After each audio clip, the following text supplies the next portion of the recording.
खऱ्या श्रीमंतीची लक्षणे। नमस्कार, तुम्हाला काय वाटते, तुम्ही श्रीमंत आहात का? आजच्या जगात आपण श्रीमंतीची व्याख्या कशी करतो? भरपूर बँक बॅलन्स, मोठा बंगला, महागड्या गाड्या। समजा तुमच्याकडे जगातील सर्व पैसा आहे, पण तुम्हाला रात्रीची शांत झोप लागत नाही।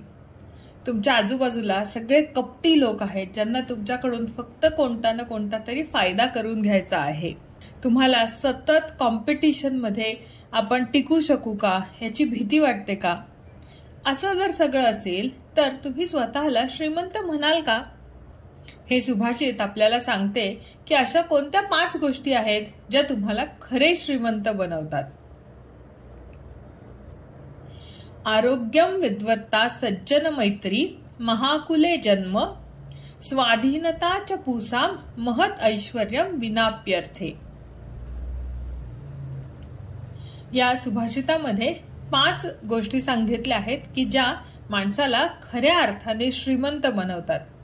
त्याच्याकडे जरी खरी संपत्ती नसली, म्हणजे धन नसलं तरी सुद्धा जर आरोग्य, विद्वत्ता, सज्जन मैत्री म्हणजे सज्जनांशी, चांगल्या लोकांशी मैत्री, महाकुले जन्म म्हणजे चांगल्या घराण्यामध्ये जन्म, स्वाधीनता आणि स्वातंत्र्य जर त्याच्याकडे असेल तर त्यासारखे मोठे ऐश्वर्य नाही, असे या सुभाषितामध्ये सुभाषितकाराला म्हणायचे आहे। तर पहिलं आहे आरोग्य। हे अगदीच खरं आहे की पैशाने तुम्ही जगातील कोणतेही औषध खरेदी करू शकता, पण आरोग्य मात्र तुम्हाला स्वतःलाच कमवावे लागते, ते कुठेही विकत मिळत नाही।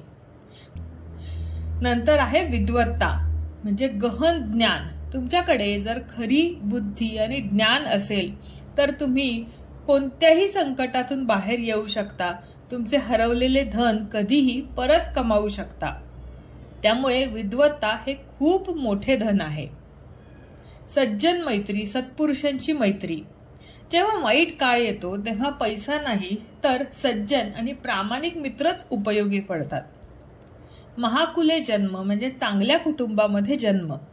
आता इथे महाकुल म्हणजे केवळ श्रीमंत नाही, तर इथे उच्च संस्कार आणि नैतिक मूल्यांचे शिक्षण देणारे कुटुंब असा अर्थ अभिप्रेत आहे। स्वाधीनता म्हणजे मनमोकळेपणाने जगण्याचे स्वातंत्र्य। आपल्या कुटुंबासमवेत मनमुराद जगण्याचा आनंद घेण्यासारखे दुसरे सुख नाही असे म्हणतात, ते काही उगीच नाही। आजच ठरवा की या 5 ऐश्वर्यांपैकी तुमच्याकडे असलेले सर्वात मोठे धन कोणते आहे।